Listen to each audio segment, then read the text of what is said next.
जैसे भी देख रहे हो मैं के पी सिंह। अज का मुद्दा मैं सब का स्वागत करता। श्री अकाल तख्त साहब के जथेदार होरां ने सिख संस्थावां ते फिक्र जताई है। फिक्र की है तो जिक्र की कुछ करता उन्होंने कहा कि पंथ नूं बचाउण लई कोई नहीं काम कर रहा, लड़ाइयां हो रही हैं, कब्जियां दी गल्लां हो रही हैं, तो उनके जिहड़ियां सिख संस्थावां हैगियां उन्होंने मजबूत किवें कीता जाए उसका जिक्र उन्होंने किया। ये सारा जिक्र किया उन्होंने अकाली बाबा फूला सिंह के ਜਿਹੜੇ शताब्दी समागम है कि उस मौके किया। तो इस संबोधन ने बहुत सारी चर्चा छेड़ दी है जिन पर गल करनी बनती है। बहुत ही खास मेहमान साडे नाल मौजूद होणगे, पर जो जथेदार साहब ने कहा तो वही सवाल है, कब्जे ते लड़ाई क्यों? मैं असल बार ये जिहड़ा है वो अपील करना पंथ नूं कि अपनी संस्थावां बचाओ। पंथ की जिस पंथ नहीं कौन लड़ रहे, असीं तां संस्थावां दे उत्ते कब्जे की लड़ाई लड़ रहे। ये बोलना संभालते, असीं बोलना संभालते। पॉइंटर तुहानूं दस दिए फटाफट, तो उन्होंने पॉइंट्स ते ही चर्चा होगी। गुरतेज सिंह हरी साडे नाल मौजूद होणगे। तुहानूं पॉइंट्स दस दिए। जथेदार ते सिख संस्थावां श्री अकाल तख्त साहब के जथेदार के संबोधन से एक नवी बहस छिड़की है, चर्चा छिड़की है। हालांकि आम तौर पर ये सिख हल्कों में चर्चा रहिंदी सी, पर श्री अकाल तख्त साहब के जथेदार ने संबोधन किया तो चर्चा वड्डी हो गई। अकाली बाबा फूला सिंह की शहीदी शताब्दी समागम के आगाज़ मौके सारा संबोधन होया, तो जिहड़े आरंभता प्रोग्रामां की हुई है, समागम की हुई है, उस मौके संबोधन किया गया। जथेदार साहब ने सिख कौम विच आई गिरावट नूं दूर करने का होका दिता है। कहते सिख कौम विच गिरावट आई है तो उसनूं दूर करना चाहिए तो सारिਆਂ ਨੂੰ जिम्मेवारी समझनी चाहिए है। गोलकां सने सिख संस्थावां ते कब्जे की लड़ाई मुतलक उन्होंने चिंता जताई है। कहते कब्जियां की गल हो रही है, पंथ नूं बचाउण की गल नहीं की जा रही। गुरुद्वारा प्रबंधक कमेटियां च लड़ाइयां दी शिकायतां उन्होंने जिक्र किया कि वध गईयां ने, तो श्री अकाल तख्त साहब ते शिकायतां बहुत आ रही, तो जिहड़ियां शिकायतां आ रही उन्हां विचों विदेशां चों लड़ाइयां दी शिकायतां वधेरे आ रही, इस ते भी उन्होंने चिंता प्रगटाई है। नाल ही उन्होंने कहा कि तख्त श्री हजूर साहब ते पटना साहब की प्रबंधकी कमेटी का भी उन्होंने हवाला दिता तो फिक्र जताया उस पर भी। जथेदारां के कार्यकाल बारे भी नियम बनाने की श्रोमणी कमेटी को उन्होंने नसीहत दी। उन्होंने कहा कि पहला भी कहा सी पर अमल नहीं होयागा, तो इस पर अमल होना चाहिए। नियुक्ति किवें होवे, सेवा काल की होना चाहिए है, सेवा मुक्ति कदों होनी चाहिए है, ये सारे नियम जिहड़े वो बनने चाहिए। तो इस मुद्दे पर गलबात करने लई साडे नाल बहुत ही खास मेहमान मौजूद ने। गुरतेज सिंह IAS, वैसे तो फॉर्मर IAS है, पर उन्होंने नाम नाल ही IAS शब्द जो टेक गया। सिख विद्वान ने, बहुत सारिया उन्होंने किताबां लिखियां, गाहे बगाहे भाईचारे नूं दसदे रहिंदे आ ओह, ते बहुत ही मध्यम आवाज़ दे विच गल करन वाले मन्ने जाते हैं, पर जो ये बोलते हैं तो इन्हां दी आवाज़ बहुत दूर तक जाती है। सिख स्कॉलर ने गुरतेज सिंह IAS, तुहाडा बहुत स्वागत है sir. Thank you KP ji. Gurtej Singh sir, जो ये बिटवीन दी लाइन्स मैं समझने की कोशिश कर रहा जथेदार साहब के, इसनूं असीं संबोधन कहिए, बयान कहिए, की कहिए सर? पहला शब्द मैनूं ये सर क्लीयर कर दो, उस तो बाद ही आपां चर्चा करा। मेरे ख्याल दे विच उन्हां दा फिक्र है हाँ कि जी ये साडा की हाल हो गया, ते एनालिसिस नहीं कीती उन्होंने पूरी, पर लेकिन फिक्र जाहिर किया है कि साडा माड़ा हाल है। जिहड़ा फिक्र जाहिर किया गुरतेज सिंह जी सर, जो कब्जा शब्द का इस्तेमाल होता है तो उदों इस शब्द के मतलब बहुत बहसां हो चुकी हैं, पर जदों अकाली बाबा फूला सिंह के इस समागमां के मौके ये जे गल बाहर आउंदी है तो इहदा बहुत वड्डा मतलब है सर। देखो जी, मेरे ख्याल दे विच हरप्रीत सिंह जी कहना चाहते हैं कि अकाल तख्त की गल कोई मनदा नहीं, जिस तरह के अकाली फूला सिंह मनवा लेंदा सी उस तरह अज नहीं मनी जाती। हुण गुरबाणी का हुक्म है कि जे तुसी वैद सुजान वैद हो तो तुसी कारण भी लभो, बीमारी भी लभो, ते उसका इलाज भी लभो। लेकिन जथेदार साहब ने या जेडे भी इन्हों जथेदार साहब कहते हैं, ज्ञानी जी ने कोई इस तरह की गल नहीं की कि इसका हल आ हो सकता है और इस तरह नाल करना चाहिए। इस बीमारी की जड़ कित्थे है, इस दे बारे कोई गल नहीं की। हालांकि उन्होंने को तवक्को रखी जाती सी, जिस तरह सिख पंथ दे विच उन्हां दा बनिया होया है, तो जिस तरह के असीं समझते हैं कि बहुत सियाणे एक इंसान साडे विच आए ने, ते उस लैवल की गल इन्होंने की नहीं। पहली गल तो यह कि जथेदार साहब की गल फूला सिंह दे नाल संबंध दे विच कर रहे हैं। हुण अजकल की हैगा, फूला सिंह किस तरह का जथेदार सी, वो अपनी मिसल का हैड सी, ਔਰ ਉਸ ਦੇ ਨਾਤੇ ਉਹ ਅਕਾਲ ਤਖਤ ਦਾ ਹੈਡ ਸੀ। ਉਹ ਜਥੇਦਾਰ ਤਾਂ ਖਵਾਉਂਦਾ ਸੀ ਕਿਉਂਕਿ ਆਪਣੀ ਮਿਸਲ ਦਾ ਜਥੇਦਾਰ ਸੀ, ਔਰ ਉਹ ਆਪਣੇ ਆਪ ਦੇ ਵਿੱਚ ਸੋਵਰਨ ਹਸਤੀ ਸੀ। ਸਾਰੇ ਗੁਰਦੁਆਰਿਆਂ ਦਾ ਕੰਟਰੋਲ ਉਸ ਵੇਲੇ ਅਕਾਲੀਆਂ ਕੋਲ ਸੀ, ਜਿਹੜਾ ਕਿ ਬਾਅਦ ਦੇ ਵਿੱਚ ਨਿਰਮਲਿਆਂ ਕੋਲ ਆ ਗਿਆ ਅੰਗਰੇਜ਼ਾਂ ਦੀ ਮਿਹਰਬਾਨੀ ਦੇ ਨਾਲ, ਉਦਾਸੀਆਂ ਕੋਲ ਆ ਗਿਆ ਉਹਨਾਂ ਦੇ ਅੰਗਰੇਜ਼ਾਂ ਦੇ ਕਰਕੇ। ਹੁਣ ਉਸ ਵੇਲੇ ਇਹ ਇੱਕ ਆਪਣੇ ਆਪ ਦੇ ਵਿੱਚ ਹਸਤੀ ਸੀ ਜਥੇਦਾਰ। ਅੱਜ ਸਾਡੇ ਜਿਹੜੇ ਜਥੇਦਾਰ ਜਿਨ੍ਹਾਂ ਨੂੰ ਆਪਾਂ ਜਥੇਦਾਰ ਕਹਿ ਦਿੰਦੇ ਆ, ਇਹਨਾਂ ਦਾ ਕੋਈ ਜਥਾ ਨਹੀਂ ਹੈ ਆਪਣਾ, ਇਹ ਕਿਸੇ ਦੀ ਜੇਬ ਦੇ ਵਿੱਚੋਂ ਨਿਕਲਦੇ ਨੇ। ਇਹ ਪਿਛਲੇ ਕੁਝ ਸਾਲਾਂ ਤੋਂ ਭਾਈ ਰਣਜੀਤ ਸਿੰਘ ਦੇ ਜਾਣ ਤੋਂ ਬਾਅਦ ਇਹ ਰੁਝਾਨ ਬਣ ਗਿਆ ਹੈ ਕਿ ਜੇਬ ਦੇ ਵਿੱਚੋਂ ਜਥੇਦਾਰ ਨਿਕਲਦੇ ਨੇ, ਕਿਸੇ ਲਿਫਾਫੇ ਦੇ ਵਿੱਚ ਉਹਨਾਂ ਦੇ ਨਾਂ ਆਉਂਦੇ ਨੇ ਤੇ ਉਹਨਾਂ ਨੂੰ ਅਨਾਉਂਸ ਕਰ ਦਿੱਤਾ ਜਾਂਦਾ ਹੈ। ਤਾਂ ਜਿਹੜੀ ਲੋਕਾਂ ਦੇ ਵਿੱਚ ਭੱਲ ਬਣਦੀ ਹੁੰਦੀ ਹੈ, ਲੋਕਾਂ ਦੇ ਵਿੱਚ ਜਥੇਦਾਰ ਦਾ ਸਤਿਕਾਰ ਬਣਦਾ ਹੈ, ਉਹ ਇਸ ਵਾਸਤੇ ਬਣਦਾ ਹੁੰਦਾ ਹੈ ਕਿ ਇੱਕ ਬਹੁਤ ਵੱਡੀ ਗੁਰਤੇਜ ਸਿੰਘ ਜਿਹੜਾ ਸਵਾਲ ਤੁਸੀਂ ਚੱਕ ਰਹੇ ਹੋ, ਇਉਂ ਲੱਗਦਾ ਕਿ ਤੁਹਾਡੇ ਮੁਤਾਬਕ ਜੇ ਮੈਂ ਸਮਝਾਂ ਤੁਸੀਂ ਇਹ ਕਹਿਣਾ ਚਾਹ ਰਹੇ ਹੋ ਕਿ ਸ਼੍ਰੀ ਅਕਾਲ ਤਖਤ ਸਾਹਿਬ ਦੇ ਜਥੇਦਾਰ ਨੇ ਜਿਹੜੀ ਗੱਲ ਕਹੀ ਆ ਉਹਨਾਂ ਨੇ ਇਹ ਵੀ ਨਾਲ ਕਹਿਤਾ ਕਿ ਸਾਡਾ ਰੁਤਬਾ ਜਿਹੜਾ ਉਸ ਪੱਧਰ ਦਾ ਨਹੀਂ ਰਿਹਾ, ਤੁਸੀਂ ਇਹ ਕਹਿਣਾ ਚਾਹ ਰਹੇ ਹੋ? ਕੰਪੇਅਰ ਤਾਂ ਇਸ ਤਰ੍ਹਾਂ ਹੀ ਕਰ ਰਹੇ ਨੇ, ਉਹ ਇਹੀ ਕਹਿ ਰਹੇ ਨੇ ਕਿ ਦੇਖੋ ਜੀ ਅਕਾਲੀ ਫੂਲਾ ਸਿੰਘ ਕਿਸ ਤਰ੍ਹਾਂ ਕਰਦਾ ਸੀਗਾ, ਤੇ ਉਸ ਕੰਟੈਕਸਟ ਦੇ ਵਿੱਚ ਗੱਲ ਕਰ ਰਹੇ ਨੇ। ਤਾਂ ਜ਼ਾਹਰ ਹੈ ਕਿ ਉਹ ਕਹਿ ਰਹੇ ਨੇ ਕਿ ਮੇਰੀ ਗੱਲ ਹੁਣ ਮੰਨੀ ਨਹੀਂ ਜਾਂਦੀ। ਉਹਨੇ ਤਾਂ ਰਣਜੀਤ ਸਿੰਘ ਨੂੰ ਕੋਰੜੇ ਮਾਰਨ ਦੀ ਸਜ਼ਾ ਦੇ ਦਿੱਤੀ ਸੀ ਮੋਹਰਾਂ ਦੇ ਮੁਤਲਕ, ਔਰ ਉਹ ਇਸ ਤਰ੍ਹਾਂ ਦੀ ਗੱਲ ਕਰ ਰਹੇ ਨੇ। ਹੁਣ ਉਹ ਜਿਹੜਾ ਸੀਗਾ ਉਸ ਦੀ ਪੋਜੀਸ਼ਨ ਬਿਲਕੁਲ ਫਰਕ ਸੀ। ਉਹ ਆਪਣੇ ਆਪ ਦੇ ਵਿੱਚ ਇੱਕ ਹਸਤੀ ਸੀ। ਇੱਥੇ ਜਿਹੜੇ ਸਾਡੇ ਅਪੁਆਇੰਟ ਹੁੰਦੇ ਨੇ ਪਿਛਲੇ ਸਮਿਆਂ ਦੇ ਵਿੱਚ, ਉਹ ਕਿਸੇ ਇੱਕ ਆਦਮੀ ਦੇ ਨੁਮਾਇੰਦੇ ਹੁੰਦੇ ਨੇ, ਜਿਹਦਾ ਕੌਮ ਬੈਠ ਕੇ ਚੁਣੇ ਸਾਰਿਆਂ ਨੂੰ, ਜਾਂ ਕੋਈ ਵਿਧੀ ਹੋਵੇ ਚੁਣਨ ਦੀ, ਜਥੇਦਾਰ ਅਪੁਆਇੰਟ ਕਰਨ ਦੀ, ਫਿਰ ਤਾਂ ਸਾਰੀ ਦੁਨੀਆ ਨੂੰ, ਸਾਰੇ ਲੋਕਾਂ ਨੂੰ ਮੰਨਣਾ ਪਵੇ। ਹੁਣ ਦੇਖੋ ਆਪਣੀ ਬਹੁਤ ਸਾਰਾ ਹਿੱਸਾ ਆਪਣੀ ਪੋਪੂਲੇਸ਼ਨ ਦਾ ਦੇਸ਼ ਤੋਂ ਬਾਹਰ ਬੈਠਾ ਹੈ, ਉਹਨਾਂ ਦੀ ਕੋਈ ਗੱਲ ਨਹੀਂ ਸੁਣੀ ਜਾਂਦੀ ਕਿਸੇ ਵੇਲੇ ਵੀ, ਕਿਸੇ ਵੀ ਧਾਰਮਿਕ ਅਪੁਆਇੰਟਮੈਂਟ ਦੇ ਵਿੱਚ। ਨਾ SGPC ਦੇ ਵਿੱਚ ਉਹਨਾਂ ਦੀ ਗੱਲ ਹੁੰਦੀ ਹੈ, ਨਾ ਜਥੇਦਾਰ ਅਕਾਲ ਤਖਤ ਅਪੁਆਇੰਟ ਕਰਨ ਲੱਗਿਆ ਉਹਨਾਂ ਦੀ ਕੋਈ ਗੱਲ ਸੁਣਦਾ ਹੈਗਾ।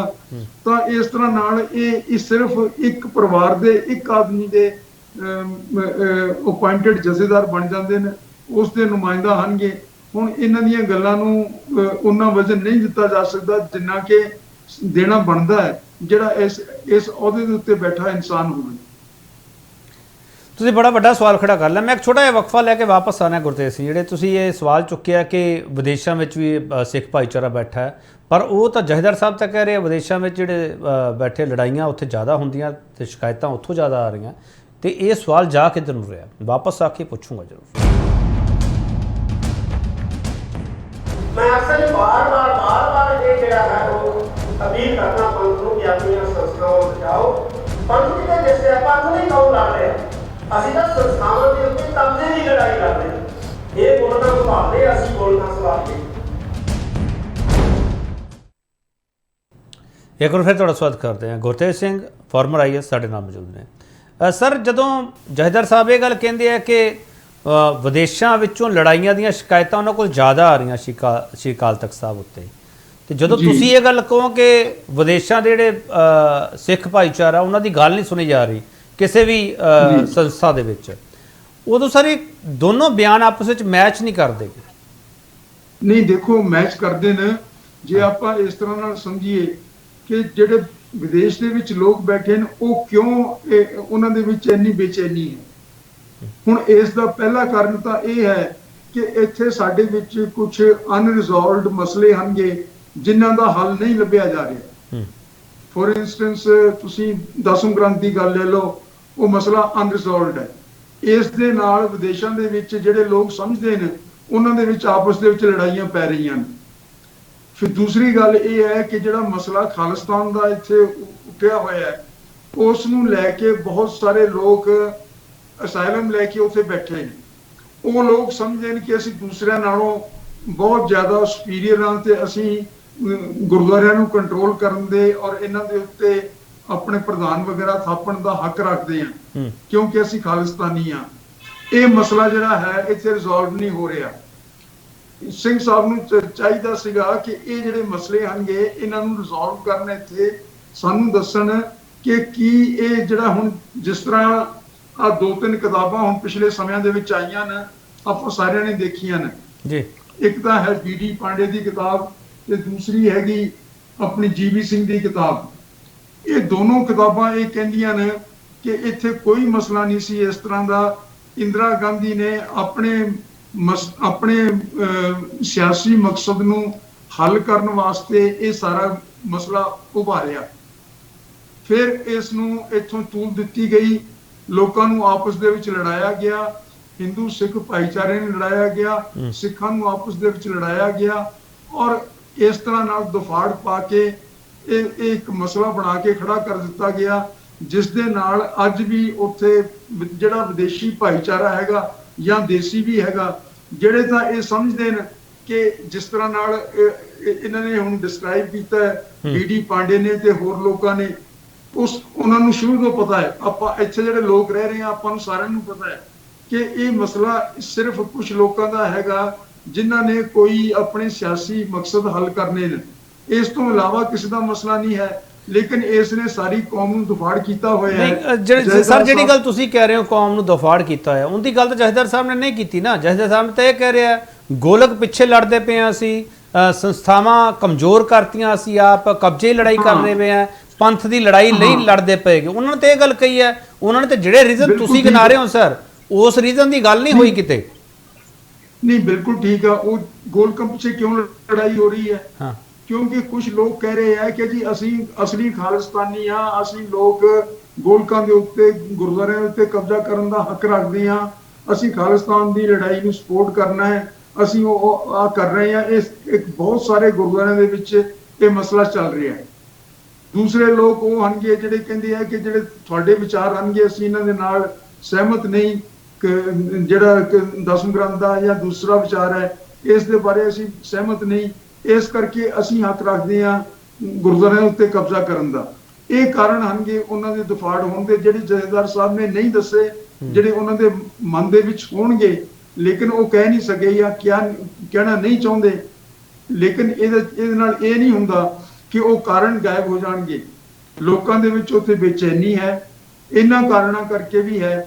ਹੁਣ ਇੱਕ ਭਾਈ ਰਣਜੀਤ ਸਿੰਘ ਹੋਰਾਂ ਨੇ ਨਵਾਂ ਮਸਲਾ ਖੜਾ ਕਰ ਦਿੱਤਾ ਸੀ ਕਿ ਕੁਰਸੀਆਂ ਤੇ ਬੈਠ ਕੇ ਤੁਸੀਂ ਲੰਗਰ ਨਹੀਂ ਛਕ ਸਕਦੇ। ਉਸ ਦੇ ਨਾਲ ਵੀ ਸਾਡਾ ਭਾਈਚਾਰੇ ਦੇ ਵਿੱਚ ਕਾਫੀ ਦਫੇੜ ਪਿਆ ਹੋਇਆ, ਕੁਝ ਹੁਣ ਤਾਂ ਘਟ ਗਿਆ। ਇੱਕ ਕੈਲੰਡਰ ਦੀ ਗੱਲ ਆ ਗਈ ਕਿ ਕੈਲੰਡਰ ਨਾਨਕਸ਼ਾਹੀ ਸਾਰੇ ਬਾਹਰ ਵਾਲੇ ਲੋਕ ਉਸ ਨੂੰ ਲਾਗੂ ਕਰ ਰਹੇ ਹੈ ਤੇ ਆਪਣੇ ਦੇਸ਼ ਦੇ ਵਿੱਚ ਇੱਥੇ ਲਾਗੂ ਨਹੀਂ ਹੈ। ਕਈ ਸਾਰੇ ਗੁਰਦੁਆਰੇ, ਕਈ ਸਾਰੇ ਇੰਡੀਵਿਜੂਅਲਸ ਲੋਕਾਂ ਨੇ ਲਾਗੂ ਕੀਤਾ ਹੋਇਆ। ਜਿਹੜੀ ਬੇਚੈਨੀ ਹੈ ਉਹ ਕੌਮ ਦੇ ਵਿੱਚ ਹੈ ਔਰ ਉਹ ਕਿਸ ਤਰ੍ਹਾਂ ਪ੍ਰਗਟ ਹੁੰਦੀ ਹੈ? ਗੋਲਕਾਂ ਦੇ ਉੱਤੇ ਕੰਟਰੋਲ ਕਰਨ, ਗੁਰਦੁਆਰਿਆਂ ਉੱਤੇ ਕੰਟਰੋਲ ਕਰਨ ਨਾਲ ਔਰ ਇਹਨਾਂ ਚੀਜ਼ਾਂ ਦੇ ਵਿੱਚ ਉਹ ਪ੍ਰਗਟ ਹੁੰਦੀ ਹੈ, ਸਿਆਸੀ ਮਸਲੇ ਉਭਾਰਨ ਦੇ ਨਾਲ।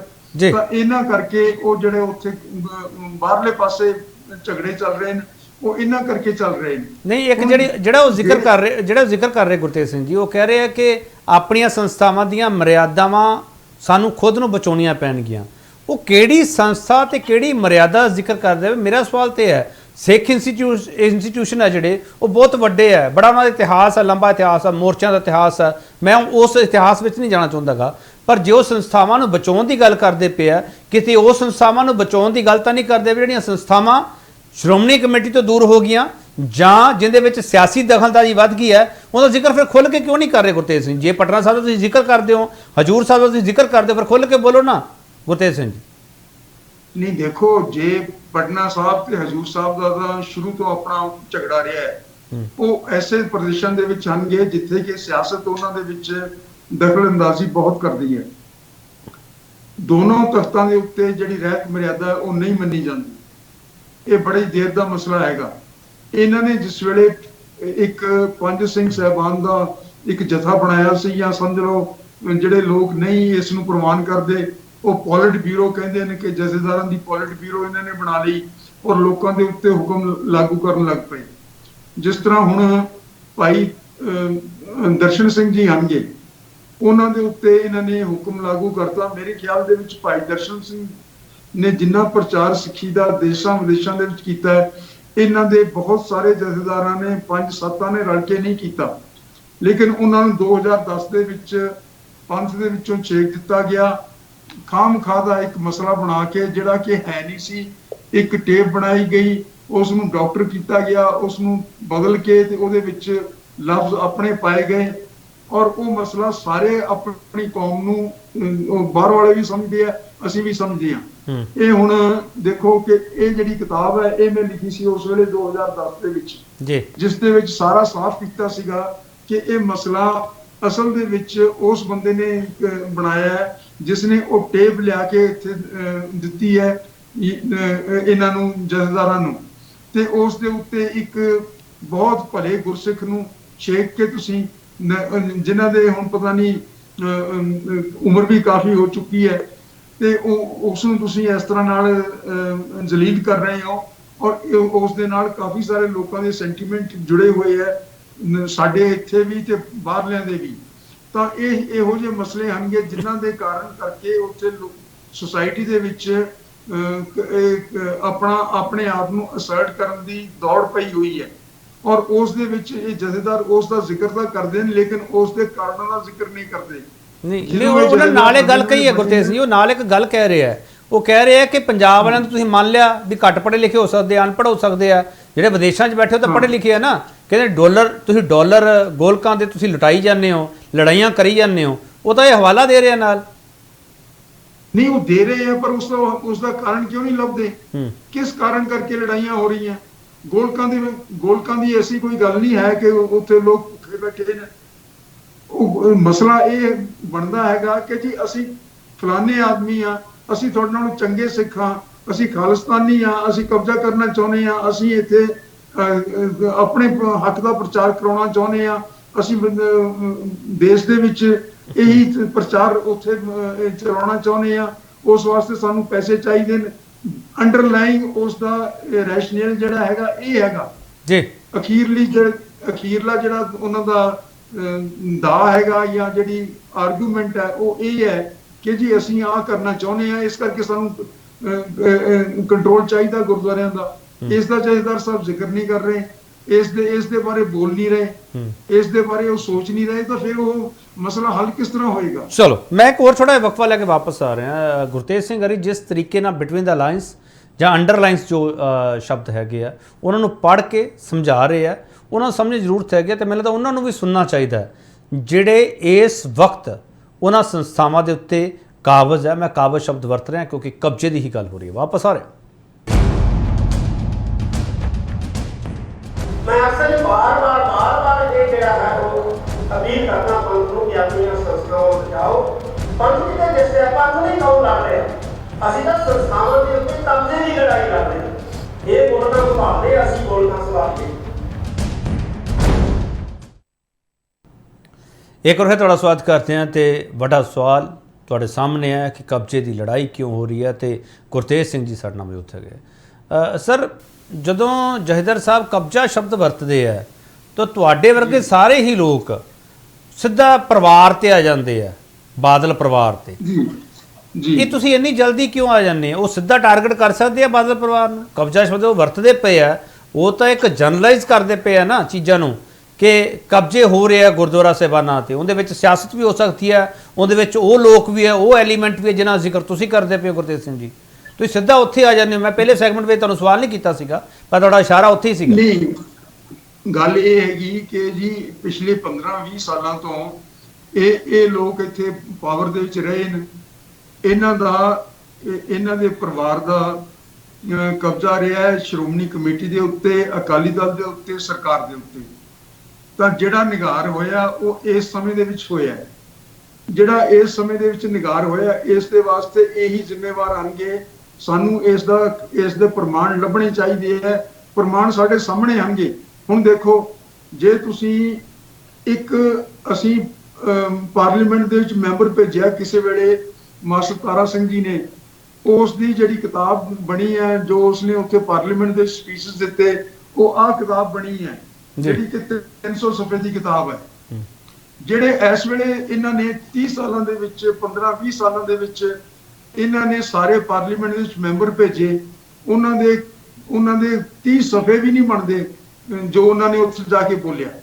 ਯਾਨੀ ਕਿ ਸਾਡੀ ਕੌਮ ਨੂੰ ਇੰਟਰਪ੍ਰੇਟ ਕਰਨ ਵਾਸਤੇ ਕਦੇ ਕੋਈ ਨਾ ਬਾਹਰ ਗਿਆ, ਨਾ ਕੋਈ ਅੰਦਰੂਨੀ ਤੌਰ ਦੇ ਉੱਤੇ ਸਾਡੀ ਇੰਟਰਪ੍ਰੀਟੇਸ਼ਨ ਹੋਈ ਹੈ। ਹੁਣ ਦੱਸੋ ਤੁਸੀਂ ਕਿ ਜੇ ਇੱਥੇ ਸ਼੍ਰੋਮਣੀ ਕਮੇਟੀ ਦੇ ਵਿੱਚ ਇਹਨਾਂ ਦਾ ਕਬਜ਼ਾ ਰਿਹਾ ਹੈ ਇੰਨੇ ਸਾਲ, ਤਾਂ ਇਹਨਾਂ ਨੇ ਇਹੋ ਜਿਹੀਆਂ ਕਿਤਾਬਾਂ ਕਿਉਂ ਛਾਪੀਆਂ ਜਿਸ ਤਰ੍ਹਾਂ ਕਿ ਇਹ ਗੁਰਬਲਾਸ ਪਾਤਸ਼ਾਹੀ 10ਵੀਂ, ਫਿਰ ਉਹ ਸਿੱਖ ਇਤਿਹਾਸ ਜਿਹੜਾ ਹਿੰਦੀ ਦਾ ਇਹਨਾਂ ਨੇ ਛਾਪ ਕੇ ਲੱਖਾਂ ਦੀ ਗਿਣਤੀ ਦੇ ਵਿੱਚ ਵੰਡਿਆ। ਹੁਣ ਜੇ ਤੁਸੀਂ ਇਸ ਤਰ੍ਹਾਂ ਸੰਸਥਾਵਾਂ ਨੂੰ ਆਪਣੀਆਂ ਨੂੰ ਕਮਜ਼ੋਰ ਕਰਦੇ ਜਾਓਗੇ ਤਾਂ ਫਿਰ ਉਹ ਕਮਜ਼ੋਰੀ ਹੋਣੀ ਆ, ਉਸ ਦੇ ਵਿੱਚੋਂ ਕਮਜ਼ੋਰੀ ਨਿਕਲਣੀ ਹੈ। ਹੁਣ ਇੱਕ ਆਦਮੀ ਨੇ ਟਿਕਟਾਂ ਦੇਣੀਆਂ ਨੇ, ਕੋਈ ਲੋਕਾਂ ਦਾ ਇਹਦੇ ਵਿੱਚ ਤਾਲੁਕ ਨਹੀਂ, ਲੋਕ ਸਿਰਫ ਵੋਟ ਪਾਉਣ ਦੇ ਅਧਿਕਾਰ ਰੱਖਦੇ ਨੇ।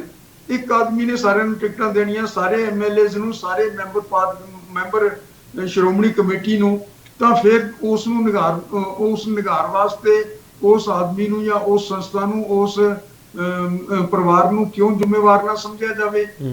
ਹੁਣ ਤੁਸੀਂ ਦੇਖਿਆ ਹੈ ਕਿ ਜਿਹੜੀ ਬੇਅਦਬੀਆਂ ਹੋਈਆਂ ਨੇ ਇੱਥੇ, ਉਸ ਦੇ ਵਿੱਚ ਉਸ ਵੇਲੇ ਸਰਕਾਰ ਇਹਨਾਂ ਦੀ ਸੀ, ਆਪਣੀ ਸੀ, 5-5, 6-6 ਮੈਂਬਰ ਇਹਨਾਂ ਦੇ ਪਾਰਲੀਮੈਂਟ ਦੇ ਵਿੱਚ ਸੀਗੇ ਤੇ ਇੱਥੇ ਕੈਬਨਿਟ ਦੇ ਵਿੱਚ ਸਾਰੀ ਤਕਰੀਬਨ ਕੈਬਨਿਟ ਇਹਨਾਂ ਦੀ ਆਪਣੀ ਸੀ, ਤਾਂ ਨੈਚੁਰਲੀ ਫਿਰ ਇਹਨਾਂ ਦੇ ਉੱਤੇ ਜ਼ਿੰਮੇਵਾਰੀ ਜਾਂਦੀ ਹੈ। ਹੁਣ ਜੇ ਇਹਨਾਂ ਨੇ ਇਸ ਨੂੰ ਰਿਜ਼ੋਲਵ ਕਰਨਾ ਹੈ ਤਾਂ ਸ਼੍ਰੋਮਣੀ ਕਮੇਟੀ ਦੇ ਵਿੱਚ ਪਹਿਲਾਂ ਉਸ ਦਾ ਮਸਲੇ ਦਾ ਸਾਨੂੰ ਹੱਲ ਦੱਸਣ, ਕਿਉਂਕਿ ਕਮੇਟੀ ਅਜੇ ਵੀ ਇਹਨਾਂ ਦੇ ਕਬਜ਼ੇ ਦੇ ਵਿੱਚ ਹੈ। ਨਹੀਂ, ਜਿਹੜਾ ਸਵਾਲ ਤੁਸੀਂ ਚੱਕਦੇ ਪਏ, ਮੇਰਾ ਉਹਦੇ ਨਾਲ ਇੱਕ ਸਵਾਲ ਹੈ ਗੁਰਤੇਜ ਸਿੰਘ ਜੀ। ਜਦੋਂ ਉਹ ਕਹਿੰਦੇ ਆ ਕਿ ਸੰਸਥਾਵਾਂ ਕਮਜ਼ੋਰ ਹੋ ਰਹੀਆਂ, ਐਸਜੀਪੀਸੀ ਵੀ ਉਹਨਾਂ ਵਿੱਚੋਂ ਇੱਕ ਮੰਨ ਕੇ ਚੱਲਾਂ, ਐਸਜੀਪੀਸੀ ਕਮਜ਼ੋਰ ਹੈ, ਮੰਨ ਕੇ ਚੱਲਾਂ ਜਾਂ ਨਹੀਂ? ਹਾਂ, ਬਿਲਕੁਲ ਕਮਜ਼ੋਰ ਹੈ। ਤੇ ਫਿਰ ਜਦੋਂ ਉਹ ਇਹ ਮੰਨਦੇ ਪਏ ਆ ਵੀ ਐਸਜੀਪੀਸੀ ਵੀ ਕਮਜ਼ੋਰ ਹੋ ਚੁੱਕੀ ਆ ਪਹਿਲਾਂ ਨਾਲੋਂ, ਇਹਦਾ ਮਤਲਬ ਐਸਜੀਪੀਸੀ ਦੀਆਂ ਚੋਣਾਂ ਜਿਹੜੀਆਂ ਹੋਣੀਆਂ ਚਾਹੀਦੀਆਂ, ਡਿਊ ਜਿਹੜੀਆਂ ਹੈਗੀਆਂ, ਉਹਦਾ ਜ਼ਿਕਰ ਕਰ ਜਥੇਦਾਰ ਸਾਹਿਬ ਕਰਦੇ ਆ? ਨਹੀਂ, ਦੇਖੋ ਇਹ ਚੋਣਾਂ ਤਾਂ ਐਸਜੀਪੀਸੀ ਕਮਜ਼ੋਰ ਕਿਸ ਤਰ੍ਹਾਂ ਹੋਈ ਹੈ? 17 ਸਾਲ ਤਾਂ ਪਹਿਲਾਂ ਚੋਣਾਂ ਨਹੀਂ ਹੋਈਆਂ, ਇੱਕ ਪੀਰੀਅਡ ਦੇ ਵਿੱਚ 11 ਸਾਲ ਅੱਜ ਹੋ ਗਏ ਚੋਣਾਂ ਨੂੰ ਹੋਣ ਨੂੰ। ਜਿਹੜੇ 70 ਸਾਲ 75 ਸਾਲ ਹੈਗੇ ਆਪਣੇ 1947 ਤੋਂ ਬਾਅਦ ਦੇ, ਉਸ ਦੇ ਵਿੱਚ 34 ਸਾਲ ਤੱਕ ਚੋਣਾਂ ਹੀ ਨਹੀਂ ਹੋਈਆਂ, 32 ਸਾਲ। ਹੁਣ ਦੇਖੋ ਤੁਸੀਂ, ਜੇ ਇੰਨੀ ਦੇਰ ਚੋਣਾਂ ਨਾ ਹੋਣਗੀਆਂ ਤਾਂ ਇੱਕ ਪਾਣੀ ਜੇ ਖੜ ਜਾਵੇ ਤਾਂ ਫਿਰ ਉਸ ਦੇ ਵਿੱਚ ਵਿਕਾਰ ਤਾਂ ਆ ਹੀ ਜਾਂਦੇ ਨੇ। ਨਹੀਂ ਗੁਰਤੇਜ ਸਿੰਘ ਜੀ, ਜਥੇਦਾਰ ਸਾਹਿਬ ਨੇ ਕਦੇ ਇਸ ਦੇ ਬਾਰੇ ਫਿਕਰ ਜਤਾਈ ਹੈ ਕਿ ਐਸਜੀਪੀਸੀ ਦੀਆਂ ਚੋਣਾਂ ਹੋਣੀਆਂ ਚਾਹੀਦੀਆਂ ਤਾਂ ਜੋ ਇਹ ਜੇ ਕਮਜ਼ੋਰ ਹੋ ਗਈ ਆ ਸੰਸਥਾ ਤੇ ਇਹਦੇ ਵਿੱਚ ਵੋਟਰ ਆਪਦੀ ਤਾਕਤ ਦਾ ਇਸਤੇਮਾਲ ਕਰਨ ਤੇ ਉਹ ਦੱਸਣ ਵੀ ਭਾਈ ਤਾਕਤਵਰ ਕਿਵੇਂ ਹੋਊਗੀ? ਇਹਦਾ ਜ਼ਿਕਰ ਕਦੇ ਕੀਤਾ ਜਥੇਦਾਰ ਸਾਹਿਬ ਨੇ? ਮੇਰੇ ਖਿਆਲ ਦੇ ਵਿੱਚ ਤਾਂ ਕਦੇ ਇਹ ਜ਼ਿਕਰ ਕੀਤਾ ਨਹੀਂ ਉਹਨਾਂ ਨੇ, ਕੋਈ ਨਾ ਹੀ ਇਸ ਤਰ੍ਹਾਂ ਦੀ ਗੱਲ ਆਈ ਹੈ ਉਹਨਾਂ ਦੀ ਤਰਫੋਂ। ਇਹ ਫਿਕਰ ਦੂਸਰੇ ਲੋਕਾਂ ਦਾ ਹੈ, ਜਿਹੜੇ ਇਸ ਵੇਲੇ ਜਿਨ੍ਹਾਂ ਦਾ ਕਬਜ਼ਾ ਹੈਗਾ, ਉਹਨਾਂ ਦਾ ਫਿਕਰ ਨਹੀਂ ਹੈ ਕਿ ਇਹ ਸ਼੍ਰੋਮਣੀ ਕਮੇਟੀ ਦੀਆਂ ਚੋਣਾਂ ਹੋਣ। ਇਹ ਉਹਨਾਂ ਲੋਕਾਂ ਦਾ ਫਿਕਰ ਹੈ ਜਿਹੜੇ ਚਾਹੁੰਦੇ ਨੇ ਕਿ ਇਸ ਦੇ ਵਿੱਚ ਕੋਈ ਚੇਂਜ ਆਵੇ, ਚੰਗੇ ਲੋਕ ਆਉਣ ਔਰ ਉਹ ਲੋਕਾਂ ਦੇ ਨੁਮਾਇੰਦੇ ਹੋਣ, ਨਾ ਕਿ ਇੱਕ ਆਦਮੀ ਦੀਆਂ ਟਿਕਟਾਂ ਦੇ ਉੱਤੇ ਖੜੇ ਹੋਏ ਬੰਦੇ ਚੁਣੇ ਜਾਣ। ਇਹ ਉਹਨਾਂ ਲੋਕਾਂ ਦਾ ਫਿਕਰ ਹੈ। ਨਹੀਂ, ਫਿਰ ਗੁਰਤੇਜ ਸਿੰਘ ਜੀ, ਜਿਹੜੇ ਵਿਰੋਧੀ ਹੈਗੇ ਆ ਉਹ ਤਾਂ ਪਹਿਲਾਂ ਲੜ ਕੇ ਦੇਖ ਚੁੱਕੇ ਆ, ਉਹਨਾਂ ਦਾ ਹਾਲ ਕੀ ਹੋਇਆ ਜਦੋਂ ਵੀ ਲੜੇ ਆ ਉਹਨਾਂ ਦਾ ਹਾਲ ਕੀ ਹੋਇਆ ਉਹ ਤਾਂ ਤੁਹਾਡੇ ਸਾਹਮਣੇ ਆ। ਅੱਜ ਉਹ ਗੱਲਾਂ ਕਰਦੇ ਪਏ ਆ ਕਿ ਕੇਂਦਰ ਸਰਕਾਰ ਨੇ ਐਸਜੀਪੀਸੀ ਨੂੰ ਕਮਜ਼ੋਰ ਕਰਤਾ, ਚੋਣਾਂ ਨਹੀਂ ਕਰਵਾ ਰਹੀ, ਆਰਐਸਐਸ ਨੇ ਕਮਜ਼ੋਰ ਕਰਤਾ। ਸਰ, ਜਦੋਂ ਘਰੇ ਸਭ ਕੁਝ ਇਹ ਹੋ ਰਿਹਾ, ਜੋ ਲੀਡਰਸ਼ਿਪ ਮਿਸਟਰ ਬਾਦਲ ਦੇ ਸਾਹਮਣੇ ਖੜਨ ਵਾਲੀ ਕੋਈ ਹੈ ਨਹੀਂ, ਤਾਂ ਫਿਰ ਇਦਾਂ ਹੀ ਹੋਊਗਾ ਨਾ ਗੁਰਤੇਜ ਸਿੰਘ ਜੀ। ਤੁਸੀਂ ਦੱਸ ਦਿਓ ਲੀਡਰਸ਼ਿਪ ਕਿਹੜੀ ਹੈਗੀ ਮੁਕਾਬਲੇ ਦੀ ਹੋਰ? ਨਹੀਂ, ਦੇਖੋ ਗੱਲ ਇਹ ਨਹੀਂ ਹੁੰਦੀ ਕੇਪੀ ਜੀ, ਸੰਸਥਾਵਾਂ ਦੇ ਵਿੱਚ ਡੈਮੋਕ੍ਰੇਸੀ ਹੁੰਦੀ ਹੈ। ਇਹ ਡੈਮੋਕ੍ਰੈਟਿਕ ਇੰਸਟੀਟਿਊਸ਼ਨ ਹੈ ਸਾਡੀ, ਔਰ ਇਹ ਉਸ ਵੇਲੇ ਦੀ ਡੈਮੋਕ੍ਰੈਟਿਕ ਇੰਸਟੀਟਿਊਸ਼ਨ ਹੈ ਜਿਸ ਵੇਲੇ ਸਾਰੇ ਸੰਸਾਰ ਦੇ ਉੱਤੇ ਕੋਈ ਯੂਨੀਵਰਸਲ ਸਫਰੇਜ ਦੇ ਨਾਲ ਇੰਸਟੀਟਿਊਸ਼ਨ ਨਹੀਂ ਸੀ ਬਣੀ। ਇੰਗਲੈਂਡ ਦੀ ਪਾਰਲੀਮੈਂਟ ਦੇ ਵਿੱਚ ਵੀ ਯੂਨੀਵਰਸਲ ਸਫਰੇਜ ਹੈ ਨਹੀਂ ਸੀ, ਜਿਹੜਾ ਕਿ ਸਾਡੀ ਇਸ ਕਮੇਟੀ ਦੇ ਵਿੱਚ ਸੀ। ਤਾਂ ਉਹ ਸਾਰੀ ਕਿੱਧਰ ਗਈ ਗੱਲ? ਇੱਕ ਆਦਮੀ ਜੇ ਟਿਕਟਾਂ ਦੇਗਾ ਤਾਂ ਫਿਰ ਉਹ ਕਿਸ ਤਰ੍ਹਾਂ ਨਾਲ ਡੈਮੋਕ੍ਰੈਟਿਕ ਰਹਿ ਜਾਏਗੀ? ਜੇ ਉਹ ਆਦਮੀ ਸਰਕਾਰ ਦੇ ਉੱਤੇ ਵੀ ਕਾਬਜ ਹੋਵੇ ਤੇ ਉਹ ਆਪਣਾ ਸਰਕਾਰੀ ਰਸੂਖ ਵਰਤ ਕੇ ਔਰ ਸਰਕਾਰੀ ਪਾਵਰ ਵਰਤ ਕੇ ਤੇ ਉੱਥੇ ਆਪਣੀ ਲੋਕਾਂ ਨੂੰ ਜਿਤਾ ਲਵੇ ਤੇ ਪੰਥ ਦੇ ਵਿੱਚ ਬਾਕੀ ਦੀਆਂ ਇੰਸਟੀਟਿਊਸ਼ਨ ਦੇ ਉੱਤੇ ਵੀ, ਜਿਵੇਂ ਹੁਣ ਅਕਾਲ ਤਖਤ ਸਾਹਿਬ ਆਏ ਆ, ਉਹਨਾਂ ਉਸ ਦਾ ਕਬਜ਼ਾ ਹੋਵੇ, ਤਾਂ ਫਿਰ ਤੁਸੀਂ ਉਸ ਨੂੰ ਡੈਮੋਕ੍ਰੈਟਿਕ ਇੰਸਟੀਟਿਊਸ਼ਨ ਨਹੀਂ ਨਾ ਕਹਿ ਸਕਦੇ। ਇਸ ਕਰਕੇ ਜਿੰਨੀ ਦੇਰ ਤੱਕ ਅਕਾਲੀ ਦਲ ਦੇ ਵਿੱਚ ਡੈਮੋਕ੍ਰੇਸੀ ਨਹੀਂ ਆਏਗੀ, ਜਿੰਨੀ ਦੇਰ ਤੱਕ ਅਕਾਲੀ ਦਲ ਲੋਕਾਂ ਦੀ ਮਰਜ਼ੀ ਦੇ ਅਨੁਸਾਰ ਚੁਣਿਆ ਨਹੀਂ ਜਾਏਗਾ, ਜਿੰਨੀ ਦੇਰ ਤੱਕ ਭਰਤੀ ਚੋਣਾਂ ਵਗੈਰਾ ਰੈਗੂਲਰ ਨਹੀਂ ਹੋਣਗੀਆਂ, ਜਿਸ ਤਰ੍ਹਾਂ ਕਿ ਪਹਿਲਾਂ ਹੁੰਦੀਆਂ ਸਨ, ਮਾਸਟਰ ਤਾਰਾ ਸਿੰਘ ਦੇ ਸਮੇਂ ਤੱਕ ਹੁੰਦੀਆਂ ਆਈਆਂ, ਉਸ ਤਰ੍ਹਾਂ ਨਹੀਂ ਹੋਏਗਾ, ਉਦੋਂ ਤੱਕ ਨਾ ਅਕਾਲੀ ਦਲ ਤਗੜਾ ਹੋ ਸਕਦਾ ਹੈ, ਨਾ ਇਹ ਸ਼੍ਰੋਮਣੀ ਕਮੇਟੀ ਤਗੜੀ ਹੋ ਸਕਦੀ ਹੈ, ਨਾ ਅਕਾਲ ਤਖਤ ਤਗੜਾ ਹੋ ਸਕਦਾ ਹੈ। ਉਦੋਂ ਤੱਕ ਸਿਰਫ ਇੱਕ ਪਰਿਵਾਰ ਤੇ ਕੁਝ ਚੰਦ ਲੋਕ ਹੀ ਰਹਿਣਗੇ ਤਗੜੇ।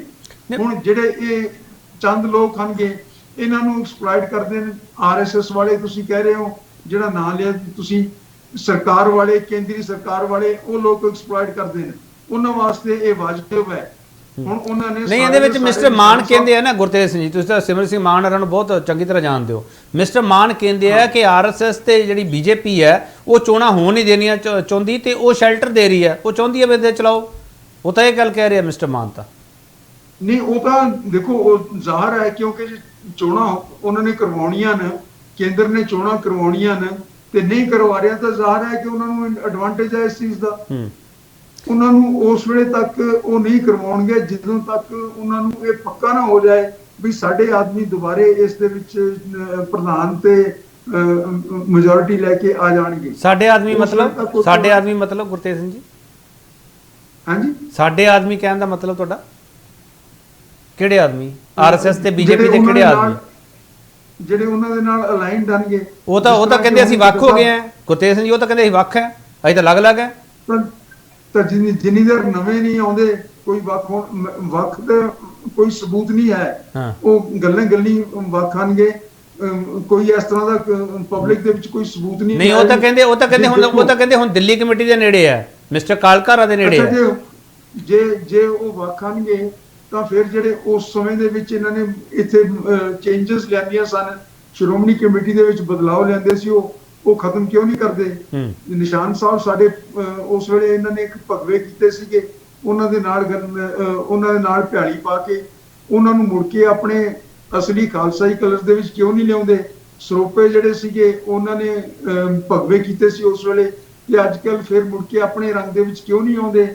ਇਹਨਾਂ ਦੀ ਕੋਈ ਹੈ ਅੰਦਰੋਂ ਟੁੱਟ ਭੱਜ ਕੇ ਨਹੀਂ, ਇਸ ਦਾ ਕੋਈ ਪੱਕਾ ਸਬੂਤ ਨਹੀਂ ਹੈ। ਇੱਕ ਹੋਰ ਛੋਟਾ ਵਕਫਾ ਲੈ ਲਾਂ ਮੈਂ ਗੁਰਤੇਜ ਸਿੰਘ ਜੀ, ਵਾਪਸ ਆਊਂਗਾ ਤੁਹਾਡੇ ਕੋਲੇ। ਬਹੁਤ ਸਾਰੇ ਸਵਾਲ ਹੈ ਕਿ ਜਥੇਦਾਰ ਸਾਹਿਬ ਨੇ ਇੱਕ ਹੋਰ ਸਵਾਲ ਕੀਤਾ ਹੈ, ਉਹ ਸ਼੍ਰੋਮਣੀ ਕਮੇਟੀ ਨੂੰ ਨਸੀਹਤ ਦਿੰਦੇ ਪਏ ਹੈ ਕਿ ਤੁਸੀਂ ਜਥੇਦਾਰ ਦੀਆਂ ਨਿਯੁਕਤੀਆਂ, ਉਹਨਾਂ ਦਾ ਕਾਰਜਕਾਲ, ਸੇਵਾ ਕਾਲ, ਉਸ ਬਾਬਤ ਨਿਯਮ ਬਣਾਉਣ ਨੂੰ ਤੁਹਾਨੂੰ ਪਹਿਲਾਂ ਵੀ ਕਿਹਾ ਸੀਗਾ, ਬਣਾਏ ਕਿਉਂ ਨਹੀਂ ਗਏ? ਸਵਾਲ ਇਹਦੇ ਵਿੱਚ ਬਹੁਤ ਵੱਡਾ ਤੇ ਗੁਰਤੇਜ ਸਿੰਘ ਹਰਾਂ ਤੋਂ ਸਮਝਣ ਦੀ ਕੋਸ਼ਿਸ਼ ਕਰੂੰਗਾ। ਵਾਪਸ ਆ ਰਿਹਾ।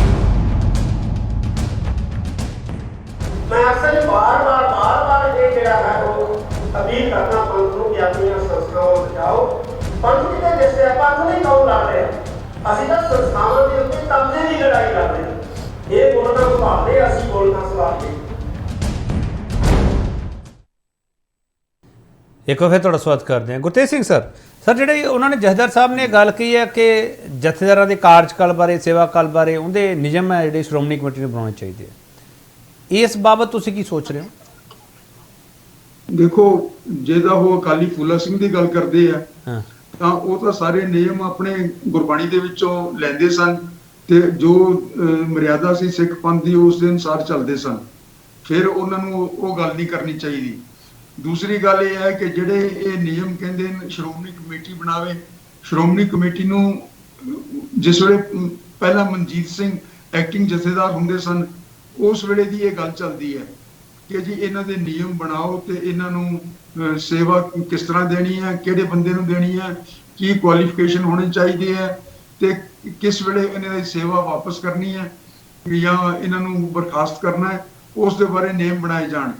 ਹੁਣ ਇਹ ਜਿਹੜੇ ਕੰਟਰੋਲ ਕਰ ਰਹੇ ਨੇ ਐਸਜੀਪੀਸੀ ਨੂੰ, ਜਿਨ੍ਹਾਂ ਨੇ ਐਸਜੀਪੀਸੀ ਦੇ ਹਰ ਇੱਕ ਮੈਂਬਰ ਨੂੰ ਇੱਕ ਆਦਮੀ ਨੇ ਟਿਕਟਾਂ ਦਿੱਤੀਆਂ ਨੇ, ਉਹ ਐਸਜੀਪੀਸੀ ਉਸ ਦੀ ਮਰਜ਼ੀ ਦੇ ਬਰਖਲਾਫ ਨਹੀਂ ਜਾ ਸਕਦੀ।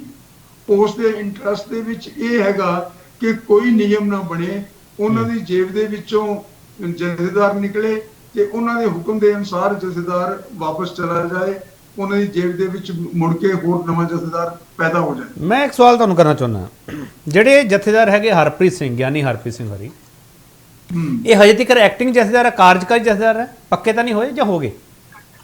ਨਹੀਂ, ਇਹ ਕਾਰਜਕਾਰੀ ਹਨਗੇ ਉੱਥੇ ਤਖਤ ਦਮਦਮਾ ਸਾਹਿਬ ਦੇ ਜਥੇਦਾਰ ਹਨਗੇ। ਨਹੀਂ ਫਿਰ ਇਹ ਆਪਦੇ ਬਾਰੇ ਯੋਜਨਾ ਤਿਆਰ ਕਰਵਾਉਣਾ ਚਾਹ ਰਹੇ, ਆਪਦੇ ਆਪ ਨੂੰ ਪੱਕਾ ਕਰਵਾਉਣਾ ਚਾਹ ਰਹੇ ਆ, ਜਾਂ ਵਾਕਈ ਸੰਜੀਦਗੀ ਨਾਲ ਕਹਿ ਰਹੇ ਆ ਕਿ ਜਿਹੜੇ ਜਥੇਦਾਰ ਸਾਹਿਬਾਨ ਤਖਤਾਂ ਦੇ ਲਗਾਏ ਜਾਂਦੇ ਆ ਉਹਨਾਂ ਦੇ ਜਥੇਦਾਰਾਂ ਬਾਰੇ ਨਿਯਮ ਬਣਨੇ ਚਾਹੀਦੇ ਆ? ਗੁਰਤੇਜ ਸਿੰਘ ਜੀ, ਇਸ ਨੂੰ ਮੈਂ ਸਮਝਣਾ ਚਾਹੁੰਦਾ, ਇਹ ਆਪਦਾ ਜਿਹੜਾ ਅਹੁਦਾ ਹੈਗਾ ਉਹਨੂੰ ਬਚਾਉਣ ਲਈ ਇਹ ਗੱਲ ਕਹਿ ਰਹੇ ਆ, ਜਾਂ ਉਹ ਸੰਜੀਦਾਪਨ ਤੋਂ ਲੱਗ ਰਿਹਾ? ਨਹੀਂ, ਆਪਾਂ ਨੂੰ ਇੰਨੀ ਸੰਕੀਰਣਤਾ ਦੇ ਵਿੱਚ ਨਹੀਂ ਜਾਣਾ ਚਾਹੀਦਾ। ਮੇਰੇ ਖਿਆਲ ਦੇ ਵਿੱਚ ਉਹ ਇਹੀ ਕਹਿਣਾ ਚਾਹੁੰਦੇ ਨੇ ਕਿ ਜਥੇਦਾਰ ਦੀ ਇੱਕ ਹਸਤੀ ਕਾਇਮ ਕੀਤੀ ਜਾਵੇ ਤਾਂ ਕਿ ਉਹ ਆਪਣੇ ਪੈਰਾਂ ਦੇ ਉੱਤੇ ਖੜਾ ਹੋ ਕੇ ਕੋਈ ਕੌਮ ਦੇ ਨਾਲ ਗੱਲਬਾਤ ਕਰ ਸਕੇ, ਕੌਮ ਦੇ ਜਿਹੜੀ ਗੱਲ ਤੁਸੀਂ ਕਹੀ ਗੁਰਤੇਜ ਸਿੰਘ ਜੀ, ਜਿਹੜੀ ਗੱਲ ਤੁਸੀਂ ਕਹੀ ਹੈ ਕਿ ਸਾਨੂੰ ਇੰਨੀ ਸੰਕੀਰਣਤਾ ਦੇ ਵਿੱਚ ਨਹੀਂ ਜਾਣਾ ਚਾਹੀਦਾ, ਮੈਂ ਤੁਹਾਡੀ ਗੱਲ ਮੰਨਦਾ ਪਿਆ ਗੁਰਤੇਜ ਸਿੰਘ ਜੀ।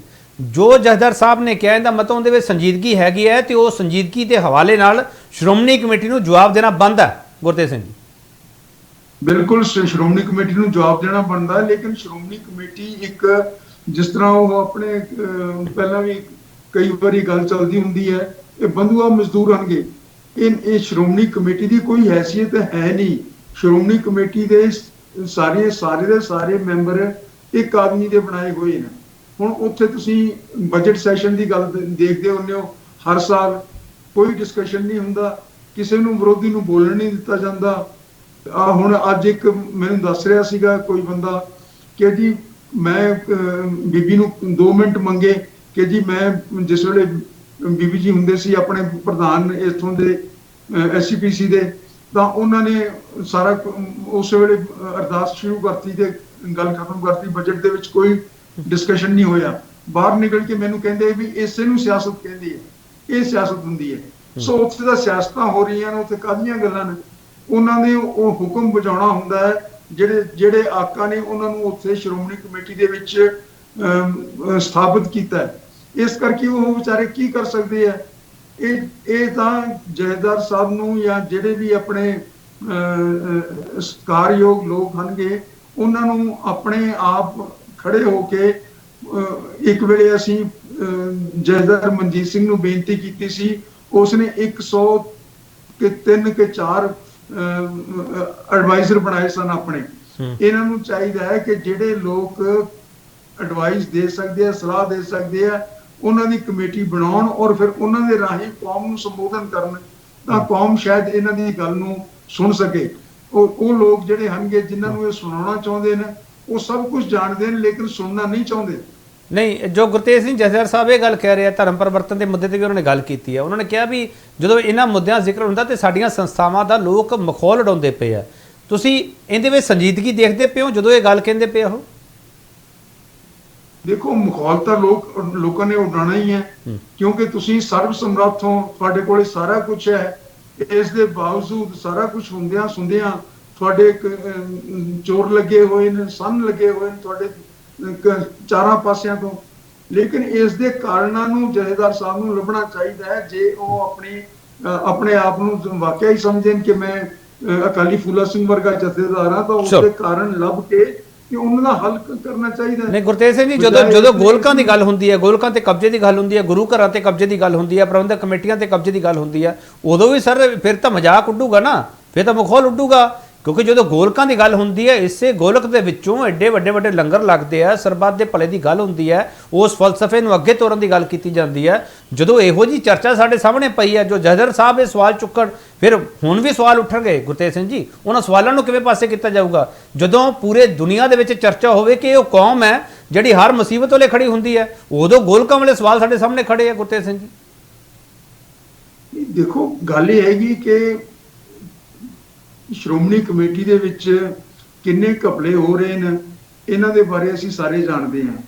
ਜਥੇਦਾਰ ਸਾਹਿਬ ਉੱਥੇ ਬੈਠੇ ਨੇ, ਜੇ ਉਹ ਸਮਝਣ ਕਿ ਅਕਾਲੀ ਫੂਲਾ ਸਿੰਘ ਦੀ ਹਸਤੀ ਉਹਨਾਂ ਦੇ ਵਿੱਚ ਹੈ ਜਾਂ ਉਸ ਤਰ੍ਹਾਂ ਦੇ ਉਹ ਬਣਨਾ ਚਾਹੁੰਦੇ ਨੇ, ਤਾਂ ਉਹਨਾਂ ਨੂੰ ਚਾਹੀਦਾ ਵੀ ਉਹ ਜਿਹੜੇ ਘਪਲੇ ਹੋ ਰਹੇ ਨੇ ਉਹਨਾਂ ਨੂੰ ਨੰਗੇ ਕਰਨ।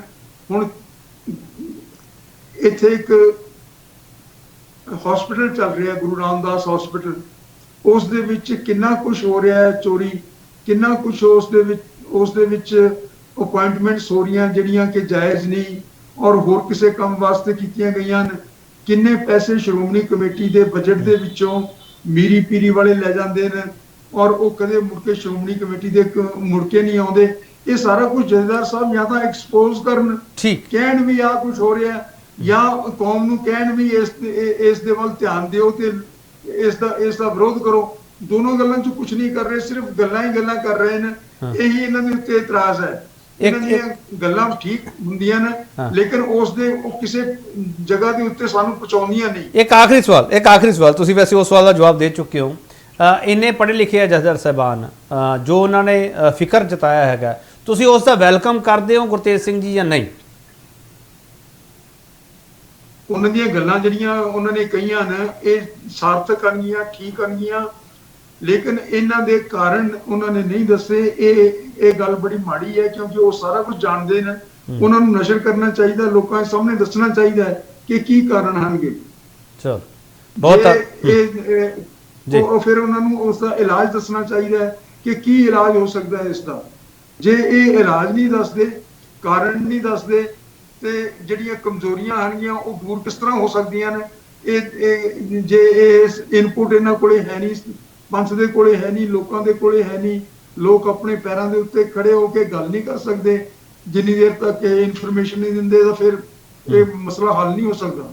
ਚਲੋ ਬਹੁਤ ਧੰਨਵਾਦ ਗੁਰਤੇਜ ਸਿੰਘ, ਤੁਸੀਂ ਆਪਣਾ ਕੀਮਤੀ ਵਕਤ ਸਾਨੂੰ ਦਿੱਤਾ, ਬਹੁਤ ਧੰਨਵਾਦ ਤੁਹਾਡਾ। ਯੂ ਵੈਲਕਮ ਜੀ। ਇਹ ਸਨ ਗੁਰਤੇਜ ਸਿੰਘ IAS।